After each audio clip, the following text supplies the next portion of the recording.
কাকিনা থেকে রংপুর রাস্তা যাওয়ার মহিপুরের যে রাস্তাটা, সে রাস্তার এলজিডির রাস্তা।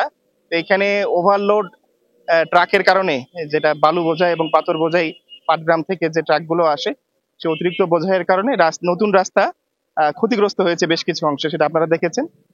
যার কারণে শিক্ষার্থীদের একটা দাবি ছিল যে এই রাস্তায় পূর্বের ন্যায় যে ব্যারিকেড স্থাপন করা, যে শুধুমাত্র যেন হালকা যানবাহনগুলো চলতে পারে, ভারী যানবাহন যেন চলতে না পারে। তো সে লক্ষ্যে আমরা গত মাসের 21 তারিখে শিক্ষার্থী সহ ট্রাক বাস মালিক সমিতি, এলজিইডি এবং রোডস এর সিনিয়র অফিসারদের সমন্বয়ে আমরা একটা বৈঠক করি। বৈঠকে সিদ্ধান্ত হয় যে 1 সেপ্টেম্বর থেকে আমরা এই রাস্তায় আমরা ব্যারিয়ার স্থাপন করব। তো তারই প্রেক্ষিতে আজকে এই যে রংপুরের বৈষম্য বিরোধী ছাত্র আন্দোলনের নেতৃবৃন্দ সহ তারা এখানে এসেছিলেন। আসার পরে তারা কাজ শুরু করার সময় স্থানীয় কিছু লোকজনের সাথে তাদের বাকবিতণ্ডা হয়। আমাদের কলেজে আসা মাত্র আমরা সেনাবাহিনী এবং পুলিশ সহকারে এখানে এসে পরিস্থিতি নিয়ন্ত্রণ করি এবং যে ব্যারিকেড স্থাপনের যে কাজ, সেটাকে আমরা এটা রিজিউম করি।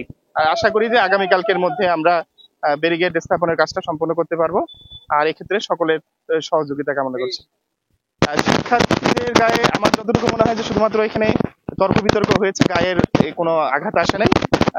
যদি আমরা একজনের নাম শুনেছি, ওই নাম পরিচয় আমাদের কাছে নোট ডাউন করা আছে, এটা সেনাবাহিনীকে দেওয়া আছে। আমার মনে হয় সেনাবাহিনী পরবর্তীতে প্রয়োজনীয় ব্যবস্থা গ্রহণ করবে।